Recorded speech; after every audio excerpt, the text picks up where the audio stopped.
الذي جعل لكم الأرض مهدا وجعل لكم فيها سبلا لعلكم تهتدون وہی ہے جس نے تمہارے لیے زمین کو فرش بچھونا بنایا اور اس میں تمہارے لیے راستے کر دیے تاکہ تم راہ پا لیا کرو۔ اس آیت کریمہ میں اللہ تعالیٰ فرماتا ہے کہ ہم نے زمین کو بچھونا بنایا، لیکن اس کا ہرگز یہ مطلب نہیں کہ بچھونا صرف فلیٹ ہی ہوگا، بلکہ اس سے مراد ہے کہ رہنے کی جگہ، یعنی اللہ نے زمین کو رہنے کے قابل بنایا۔ اس لیے اس سے یہ ہرگز مراد نہیں لیا جا سکتا کہ زمین فلیٹ ہے۔ اگر زمین فلیٹ یعنی کہ چپٹی ہوتی تو سب انسانوں پر ایک ہی وقت کے اندر سورج طلوع اور غروب ہوتا، جبکہ ہم جانتے ہیں کہ ایسا نہیں ہے۔ سورج کے طلوع اور غروب ہونے کے اوقات ہر جگہ مختلف ہیں۔ ایک جگہ سورج طلوع ہوتا ہے تو دوسری جگہ سورج غروب ہوتا ہے۔ چنانچہ اس بات سے بھی ثابت ہوتا ہے کہ زمین گول ہے۔ اس کے علاوہ 1000 سال پہلے ایک مسلمان سائنسدان ابو ریحان البیرونی نے پنڈ دادن خان کے ایک گاؤں نندنا کے ایک ٹیلے پر کھڑے ہو کر زمین کا نصف قطر معلوم کیا تھا، جو کہ 6338 کلومیٹر تھا، اور آج سائنس نے جو زمین کا نصف قطر نکالا ہے وہ 6353 کلومیٹر ہے، جو کہ اس قطر کے بہت زیادہ قریب ہے جو کہ البیرونی نے نکالا تھا۔ اس سے یہ ثابت ہو گیا کہ زمین گول ہے اور فلیٹ نہیں ہے۔ اس کے علاوہ علماء کرام کہتے ہیں کہ سائنس کے مطابق سورج ساکن ہے اور زمین گھومتی ہے، جو کہ سراسر غلط ہے۔ سائنس کہتی ہے کہ زمین بھی گھوم رہی ہے اور سورج اور چاند ستارے وغیرہ بھی گھوم رہے ہیں، اس لیے سورج کے ساکن ہونے والی بات تو رد ہو گئی۔ اس کے بعد علماء کرام زمین کے ساکن ہونے کی دلیل میں کئی آیتیں پیش کرتے ہیں، جن میں سب سے پہلے وہ سورۃ الفاتر کی آیت نمبر 41 کو دلیل بنا کر پیش کرتے ہیں، جس میں اللہ تعالیٰ فرماتا ہے إن الله يمسك السماوات والأرض أن تزولا ولئن زالتا إن أمسكهما من أحد من بعده إنه كان حليما غفورا۔ یقینی بات ہے کہ اللہ تعالیٰ آسمانوں اور زمین کو تھامے ہوئے ہے کہ وہ ٹل نہ جائیں، اور اگر وہ ٹل جائیں تو پھر اللہ کے سوا اور کوئی ان کو تھام بھی نہیں سکتا، وہ حلیم و غفور ہے۔ علماء نے یہاں پر ٹل جانے سے مراد یہ لیا ہے کہ زمین ساکن ہے، جو کہ بالکل غلط بات ہے۔ اب جبکہ سائنس بھی اس بات کو ثابت کر چکی ہے اور باقاعدہ خلا سے لی گئی تصاویر موجود ہیں کہ زمین حرکت کر رہی ہے، یہاں پر ٹل جانے سے مراد ہے کہ آسمان اور زمین اپنے اپنے جن رستوں پر حرکت کر رہے ہیں، اگر ان سے ہٹ جائیں تو کون ہے اللہ تعالیٰ کے سوا جو کہ ان کو تھام سکے اور دوبارہ اپنے رستے پر لے آئے۔ کئی علماء کرام اس بات کو مانتے ہیں، اور زمین کی حرکت کے حق میں علامہ غلام رسول سعیدی صاحب نے تبیان القرآن میں جلد 1 صفحہ نمبر 209 اور جلد نمبر 9 صفحہ نمبر 699 کے اندر مدرجہ بالا آیت کی وضاحت کرتے ہوئے فرمایا، اللہ تعالیٰ زمین اور آسمان کو اپنی جگہ یعنی محور سے ہٹنے پر روکتا ہے۔ بعض لوگوں نے اس آیت سے مطلب نکالا ہے کہ زمین ساکن ہے اور اللہ نے اس کو روکا ہوا ہے۔ اس کا یہ مطلب نہیں ہے، بلکہ اس آیت کا یہ مطلب ہے کہ زمین اور آسمان اپنے محور پر گردش کر رہے ہیں اور اللہ تعالیٰ ان کو اپنے محور سے ہٹنے نہیں دیتا۔ اب جبکہ سائنسی طریقے سے زمین کی گردش ثابت ہو چکی، تو علم اور سائنس کے خلاف قرآن کی تفسیر کرنے سے خدشہ ہے کہ سائنس کے طلباء اور ماہرین قرآن کا انکار کر دیں، اور اس ترقی یافتہ دور میں پرانی تحقیقوں کو بیان کرنا دین کی کوئی اصل خدمت نہیں ہے۔ اس طرح تبیان القرآن سے بھی یہ بات ثابت ہو گئی کہ زمین سورج کے گرد گردش کر رہی ہے، اور سورج بھی کوئی ساکن نہیں ہے بلکہ سورج بھی گردش کر رہا ہے۔ لیکن پھر بھی کچھ علماء کرام زمین کے ساکن ہونے کے حق میں سورۃ الانبیاء کی آیت نمبر 31 کا ذکر کرتے ہیں، جس میں اللہ تعالیٰ فرماتا ہے وَجَعَلْنَا فِي الْأَرْضِ رَوَاسِيَ أَن تَمِيدَ بِهِمْ وَجَعَلْنَا فِيهَا فِجَاجًا سُبُلًا لَعَلَّهُمْ يَهْتَدُونَ۔ اور ہم نے زمین میں پہاڑ بنا دیے تاکہ وہ مخلوق کو ہلا نہ سکے، اور ہم نے اس میں کشادہ راہیں بنا دیں تاکہ وہ راستہ حاصل کریں۔ کچھ علماء کہتے ہیں کہ اللہ تعالیٰ نے زمین پر پہاڑ اس لیے گاڑے کہ زمین حرکت ہی نہ کر سکے، جبکہ اللہ تعالیٰ کہتا ہے کہ مخلوق کو نہ ہلا سکے، اور مخلوق تو صرف تب ہی ہلتی ہے جب زلزلے آتے ہیں۔ تو ادھر اللہ تعالیٰ نے مراد زلزلے لیے ہیں۔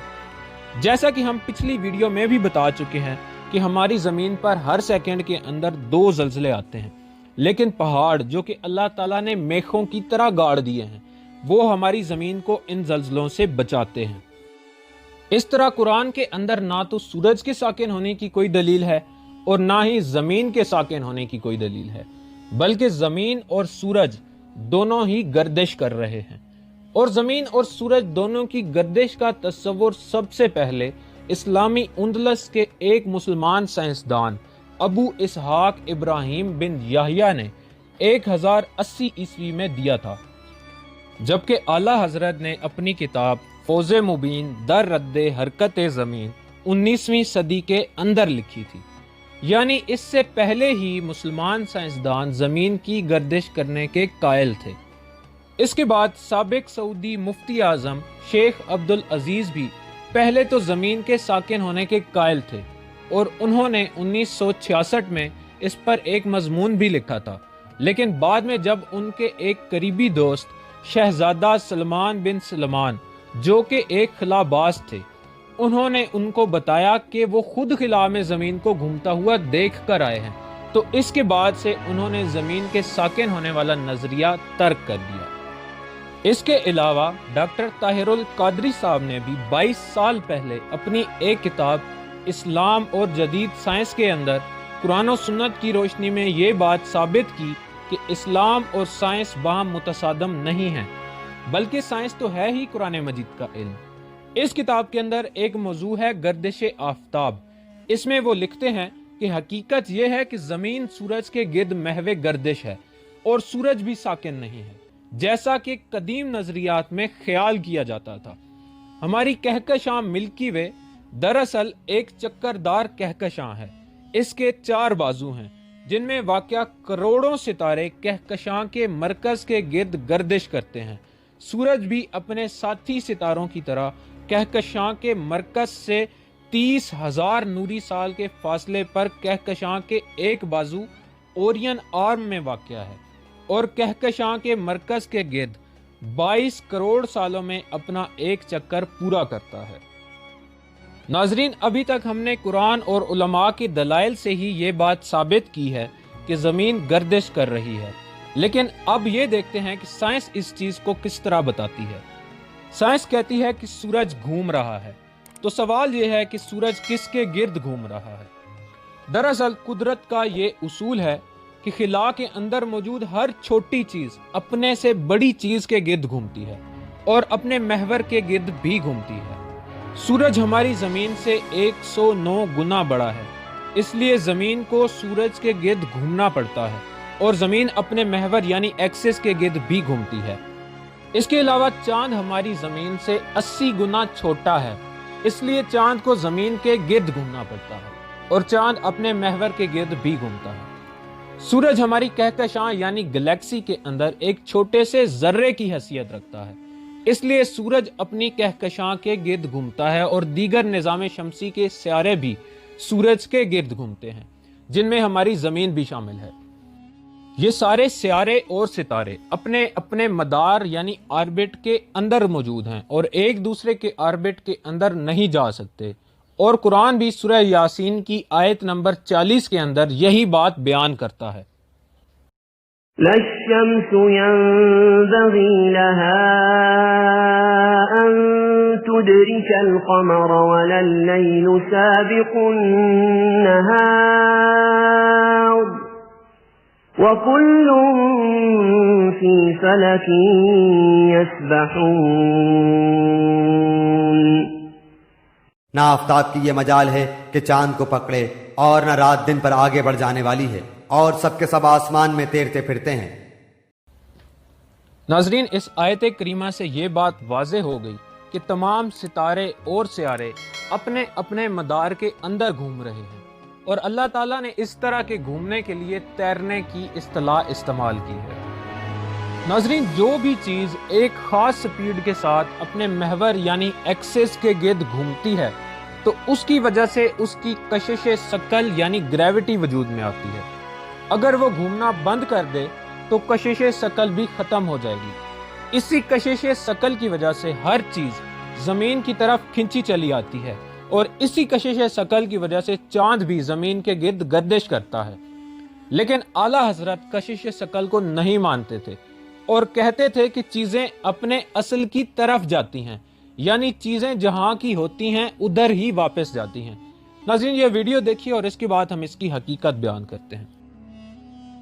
پھر سائنسدانوں نے کہا حضرت کے زمانے میں کہ کشش ثقل ہے، سمجھا تو پا رہا ہوں نا میں آپ کو اپنی باتیں۔ اعلیٰ حضرت فاضل بریلوی رحمۃ اللہ علیہ کے زمانے میں لوگوں نے کہا کشش ثقل ہے جی، وہ کیا ہے؟ زمین چیزوں کو اپنی طرف کھینچتی ہے۔ یہ نظریہ کب بنا؟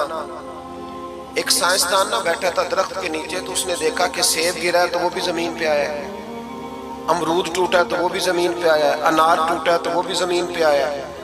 تو کہنے لگا زمین میں کشش ہے، ہر شے کو کھینچتی ہے، اور کشش ثقل کا نظریہ بن گیا۔ اعلیٰ حضرت رحمۃ اللہ علیہ تک جب بات پہنچی تو آپ فرمانے لگے سائنسدان پاگل ہو گئے، سائنسدانوں کی جو اچھی بات ہوگی وہ مانی جائے گی، لیکن جو بات درست نہیں ہوگی وہ تسلیم نہیں کی جائے گی۔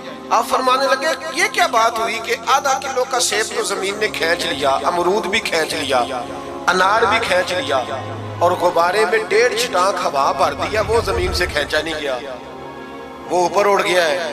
فرمانے لگے یہ کیسا کشش ثقل ہے؟ 1.5 چھٹانک ہوا ہوتی ہے نا غبارے میں، وہ زمین سے کھینچا۔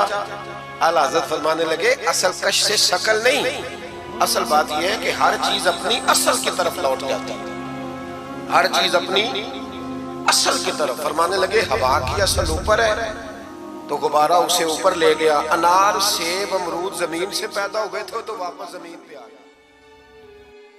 ان تمام محترم علماء کرام سے ایک معصومانہ سا سوال ہے کہ اگر چیزیں اپنے اصل کی طرف واپس جاتی ہیں اور زمین کی کشش ثقل کی وجہ سے زمین پر نہیں آتی، تو اس طرح تو پھر لوہے کو آسمان کی طرف جانا چاہیے تھا، کیونکہ اللہ تعالیٰ نے لوہے کو آسمان سے نازل کیا اور اس کی اصل آسمان ہے نہ کہ زمین۔ سورۃ الحدید کی آیت نمبر 25 میں اللہ تعالیٰ فرماتا ہے کہ ہم نے لوہے کو نازل کیا۔ آج کی موجودہ سائنس بھی اس بات کو مانتی ہے کہ لوہا ہماری زمین کا حصہ نہیں ہے، بلکہ لوہا ہمارے پورے نظام شمسی کا حصہ نہیں ہے، اور یہ سورج سے بھی کئی گنا بڑے ستارے کے سپر نووا کی وجہ سے وجود میں آتا ہے۔ لیکن اعلیٰ حضرت کی دی ہوئی اس دلیل کے مطابق تو پھر لوہے کو پھینکنے پر آسمان کی طرف اڑ جانا چاہیے تھا، کیونکہ اس کی اصل زمین نہیں ہے۔ ناظرین، اس کے علاوہ کچھ لوگ زمین کے ساکن ہونے کے سلسلے میں بخاری شریف کی ایک حدیث پیش کرتے ہیں، جس میں حضرت ابو ذر بیان کرتے ہیں کہ جب سورج غروب ہوا تو حضور صلی اللہ علیہ وآلہ وسلم نے مجھ سے پوچھا کہ اے ابو ذر، کیا تم جانتے ہو یہ سورج کہاں جاتا ہے؟ میں نے عرض کی اللہ اور اس کے رسول ہی کو علم ہے۔ آپ صلی اللہ علیہ وآلہ وسلم نے فرمایا یہ جاتا ہے اور عرش کے نیچے پہنچ کر پہلے سجدہ کرتا ہے اور پھر دوبارہ آنے کی اجازت چاہتا ہے